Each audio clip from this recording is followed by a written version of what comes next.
Look at a structure like this. It doesn't fall because of a storm or an invading army. It collapses because the foundation itself gives way. This is exactly what happened to the most powerful dynasty in history, House Targaryen. To trace the cracks in that foundation, we have to look back centuries before the events of Game of Thrones. The Targaryens were originally a minor noble family in their ancient homeland of Valyria, but they survived the empire's collapse because they had already relocated to the island of Dragonstone, escaping the catastrophe that wiped out every other dragonlord family. This survival gave them a total monopoly on the world's most powerful weapon. When Aegon the Conqueror looked toward Westeros, he used just 3 dragons to force the continent's rival kings to submit or burn.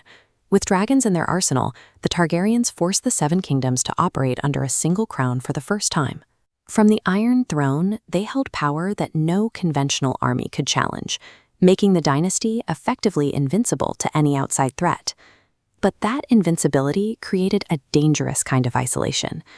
The Targaryens believed their bloodline was genetically unique, convinced they were the only ones fit to command dragons and rule the world. To protect that bloodline, they turned inward. They avoided outside marriages, relying on incestuous unions, brothers marrying sisters, to keep their lineage pure. This kept the dragons, but introduced severe psychological instability. The family became a pressure cooker of erratic behavior. The very strategy the Targaryens used to remain supreme was the same mechanism that guaranteed they would eventually turn on one another. That internal pressure finally exploded after the death of King Viserys I. With no clear consensus on his successor, the family split into 2 factions, one supporting his daughter, Rhaenyra, and the other supporting his son, Aegon II.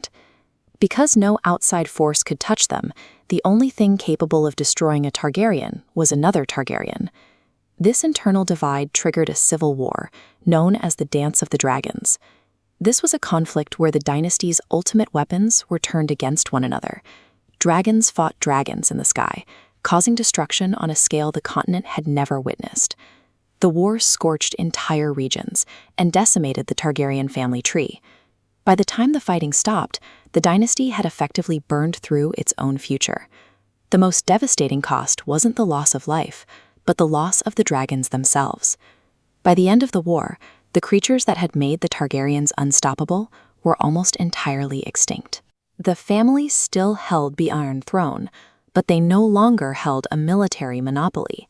The age of fire and blood was over, and the Targaryens were now vulnerable. Without dragons, the family had to rely on politics and diplomacy to keep the realm together.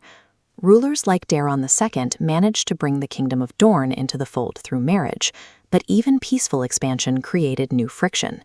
This friction led to the Blackfyre rebellions. As we see on this timeline, the family tree fractured into rival branches that spent the next several generations fighting for the throne, draining the dynasty's remaining strength and resources. These repeated civil wars proved that even without dragons, the Targaryens' greatest enemy remained their own inability to stay united. The final stage of the collapse arrived with King Aerys II. Under his rule, the dynasty's genetic instability finally reached a breaking point, shifting the monarchy from political division to total psychological decay. Aerys became consumed by paranoia. He saw enemies in every shadow and began to rule through terror and execution rather than law. The throne room became a place of fear. Aerys committed a fatal political error when he demanded the deaths of powerful lords like Rickard Stark and Robert Baratheon, breaking the social bond between the crown and the nobility. By ruling through cruelty rather than loyalty, Aerys destroyed the final pillar of his family's power, their right to lead. The response was immediate. Robert's rebellion ignited across Westeros, and the noble houses that served the Targaryens for 300 years turned against the crown. The Targaryens were now fighting a war they were no longer equipped to win. They had no dragons for surrender, no loyalty from the great houses, and no moral authority to rule. During the sack of King's Landing, Aerys was killed by one of his own guards. The surviving heirs were forced into exile across the sea, and the dynasty that had built the Iron Throne was officially gone. An empire that took 3 centuries to build was dismantled in a single generation because of the rot that had been growing within it from the start. Looking back, the central paradox of the Targaryens is clear. The same traits that allowed them to conquer a continent, their isolation, their ambition, and their belief in their own destiny, were the exact traits that led to their ruin.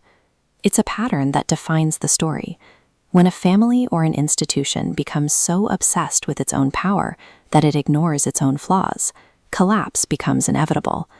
The fall of House Targaryen teaches us that dynasties are rarely destroyed by the enemies outside their gates. More often, they fall because of what happens inside them.